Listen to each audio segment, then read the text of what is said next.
19,000 से ज्यादा टूरिस्ट को एक जगह से दूसरी जगह पे ले जाना, मतलब इवैक्यूएट करना, एक कंप्लीट आइलैंड को, बहुत सारे विलेजेस को इवैक्यूएट करना किसी कंट्री के लिए आसान नहीं होता।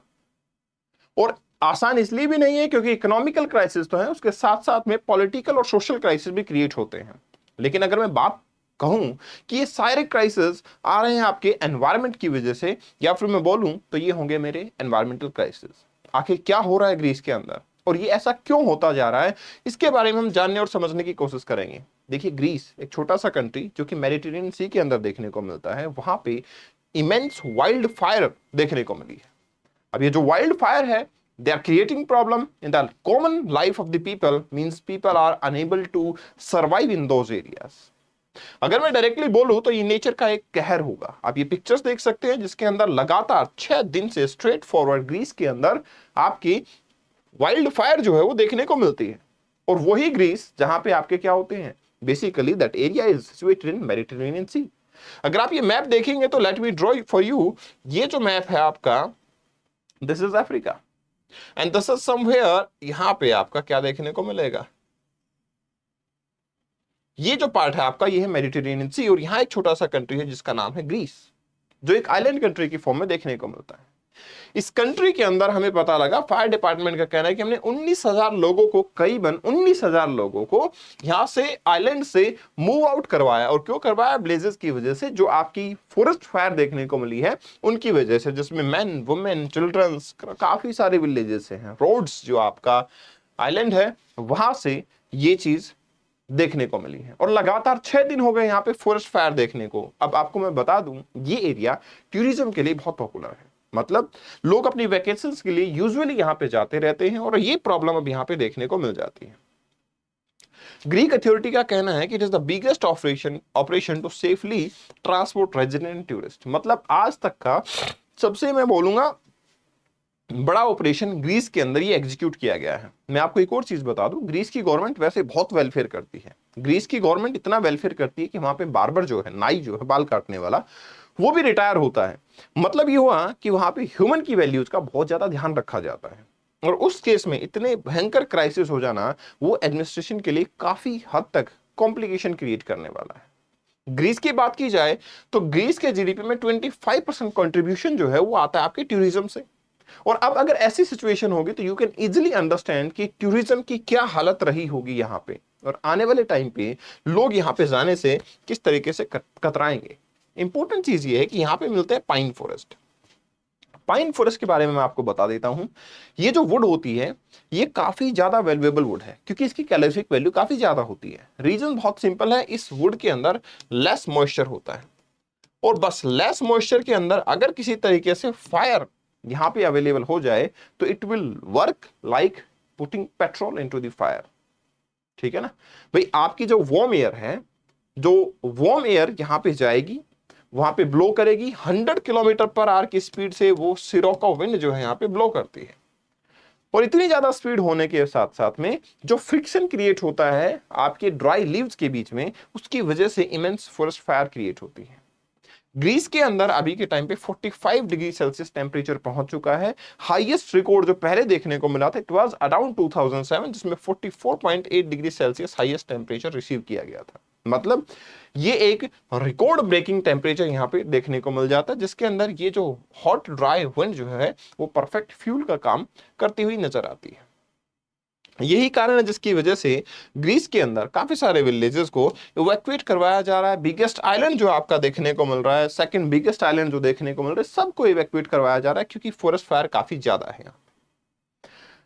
इस बैटल के अंदर बेसिकली फायर जो है आपका, वो कुछ इंटरनेशनल एफर्ट्स के थ्रू कॉप अप करने की कोशिश की जा रही है, जैसे कि फ्रांस है, टर्की है, ठीक है, वो भी they are trying their best कि रोड्स आइलैंड के ऊपर अपनी पीसफुलनेस जो है वो एस्टेब्लिश की जा सके। पीसफुलनेस इन द सेंस कि जो टूरिस्ट वहां पे अवेलेबल हैं, एटलीस्ट उनकी जान आराम से बचाई जा सके, जिसके अंदर कि पेरिस हो गया, अंकारा हो गया, इन्होंने भी अपने बेसिकली वाटर डंपिंग प्लेन्स जो हैं भेजे गए हैं, ताकि क्या किया जा सके, 49 ट्रक, 266 फायर फाइटर्स भेजे गए हैं ताकि फायर से निजात जो है वो मिल सके। देखिए, यूरोप जो है, आपको पता होगा, एक यूरोप जो है अपने आप में एक यूनियन देखने को मिलती है, यूरोपियन यूनियन, जिसका पार्ट है ग्रीस।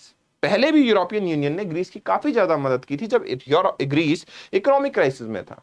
और आज जब एनवायरमेंटल क्राइसिस आते हैं तो फिर से ग्रीस को यूरोप की कंट्रीज की तरफ से काफी हद तक मदद दी जा रही है। उसके दो कारण हैं। एक तो यहाँ के जो कंट्री के टूरिस्ट हैं, मतलब फ्रांस से, टर्की से बहुत सारे लोग ग्रीस के अंदर जाते हैं अपनी वीकेंड्स वेकेशन को सेलिब्रेट करने, उनको बेसिकली एक एंजॉयमेंट के लिए। और दूसरा, क्योंकि ये यूरोपियन यूनियन का पार्ट है तो वो भी एक क्राइटेरिया बन जाता है जिसकी वजह से मदद काफी हद तक पहुंचाई जा रही है। फायर की बात की जाए तो द 6th नाइट तक फायर जो है आपके लैंडमा विलेज के अंदर पहुंच चुकी थी। वहां पे जो हाउसेज हैं, गल्फ, चर्च हैं, होटल हैं, वो सब जो है इनगल्फ थे आपके फायर के अंदर। फोकस ये किया जा रहा था, सैटरडे से लगातार इवैक्यूएशन जो है उसमें चलता गया। कंप्लीट संडे जो है इवैक्यूएशन में गया, करीबन 19,000 लोगों को इवैक्यूएट किया, जिसमें से 16,000 लोगों को बाय रोड एंड 3,000 लोगों को बाय वाटरवे जो है वो शिफ्ट करवाया गया। ये आइलैंड आप देख सकते हो यहाँ पे ग्रीस के अंदर, यहाँ ये आइलैंड जो है रोड आइलैंड देखने को मिल जाता है। पास्ट वीक यहाँ से फायर आपकी शुरू हुई थी और नेक्स्ट 24 आवर के अंदर ये फायर जो है यहाँ तक आपकी एक्सपेंड हो चुकी है। This is the area of Mediterranean sea, आपके मेडिटेरेनियन सी का एरिया ये नजर आता है। आपको मैं बताना चाहूंगा, देखिए लोकल एरियाज की जब हम बात करते हैं तो बहुत सारी विंड्स जो है लोकल एरियाज में नजर आती है, जिसमें से यहाँ इस रीजन के अंदर सिरोको विंड काफी प्रोमिनेंट विंड है, जो कि काफी वार्म विंड होती है, काफी हॉट विंड होती हैं। अब इतनी हॉट विंड होंगी तो ऑब्वियस सी बात है वो एक तो ड्राइनेस फैक्टर को क्रिएट कर देती हैं और दूसरा फायर के लिए वो एक पेट्रोल का काम करेंगी, एक फ्यूल का काम करेंगी। अब सवाल है कि ये सारा सिचुएशन हो क्यों रहा है और मंथ ऑफ जुलाई ही इसके लिए बेसिकली क्यों सेलेक्ट हुआ है। तो सिंपल सा है, देखो लगातार हम बोलते जा रहे हैं एनवायरनमेंट चेंज होता जा रहा है।